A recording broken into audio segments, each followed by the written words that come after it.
The airport was alive with the familiar rhythm of travel. Rolling suitcases echoed against the polished floor. Announcements crackled overhead, and tired passengers shuffled toward their gates. At gate 17, the scene looked ordinary, until it wasn't. A voice rang out sharp and cold, cutting through the noise. "You don't belong here. This seat isn't for people like you." The words hung in the air like a blade. Passengers froze mid-step, eyes drifting toward the gate counter where the confrontation unfolded. Nicole Harper, a senior flight attendant with a perfectly pressed uniform and an air of authority, stood stiffly behind the podium. Her lips curled with disdain as she held a boarding pass between her fingers. Across from her was a man who looked like he didn't fit the image of luxury. He wore a plain black t-shirt, dark jeans, and carried a worn leather jacket over his arm. Nothing flashy, nothing that screamed wealth. But his boarding pass, bold and undeniable, read first class, seat 2A.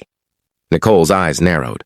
Without hesitation, she tore the boarding pass in half, the ripping sound echoing like a slap in the quiet terminal. She let the pieces fall to the ground as she spoke again, louder this time so others could hear. "Try economy. That's where you belong." Gasps rippled through the line. Some passengers pretended not to notice, staring hard at their phones, while others couldn't help but record the scene. A mother pulled her child closer, whispering something under her breath. The man stood motionless, his gaze steady and calm. He didn't shout. He didn't argue. He simply looked at Nicole, then at the torn paper on the floor.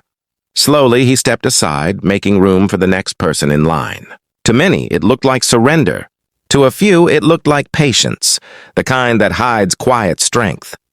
What nobody realized was that in less than an hour, this man's silence would shatter into something far louder than Nicole could have ever imagined. Boarding began, and the cabin filled with the usual shuffle of passengers finding their seats. Nicole moved through first class with a smile that seemed practiced, polished and fake, but her confidence faltered when she saw the same man from the gate, calmly seated in 2A, sipping water like nothing had happened. Her eyes widened. "You can't be here!" she snapped, her voice low but trembling with anger. The man reached into his pocket and pulled out a fresh boarding pass. First class, undisputed official. He hadn't said a word at the gate because he didn't need to. He had connections deeper than anyone knew, and soon, those connections would change everything. Passengers whispered, cameras tilted toward the scene. Nicole's face flushed red as she realized the room was watching, recording, judging. Then it happened. The intercom crackled to life, and a voice that carried authority filled the cabin. "Ladies and gentlemen, before we depart, there will be a change in staff for this flight." Every eye turned as the man in 2A stood up. Calmly, without raising his voice, he addressed the cabin. "My name is Marcus. I am part of Horizon Airlines' executive review team. What happened at the gate today was not just a mistake. It was a violation of our values, and it will not be ignored." Gasps filled the cabin. Nicole froze in place, her confidence collapsing in an instant. Her arrogance, her certainty, all of it vanished as Marcus spoke. "This airline does not stand for discrimination. Effective immediately, Nicole Harper is relieved of duty." The words hit like thunder. Passengers broke into whispers, some cheering quietly, others shaking their heads in disbelief. Nicole's face turned pale as security escorted her down the aisle. Marcus sat back down, his calm demeanor never breaking.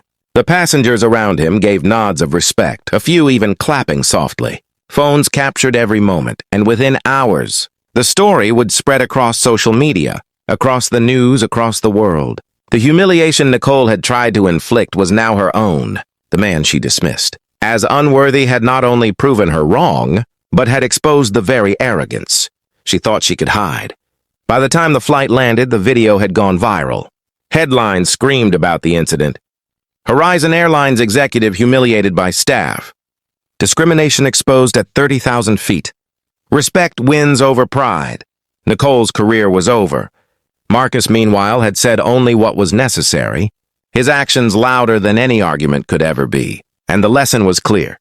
True power doesn't need to shout. It doesn't need to humiliate. Real strength is quiet, patient, and rooted in dignity. Pride may look strong, but it crumbles when exposed. Respect, on the other hand, always rises.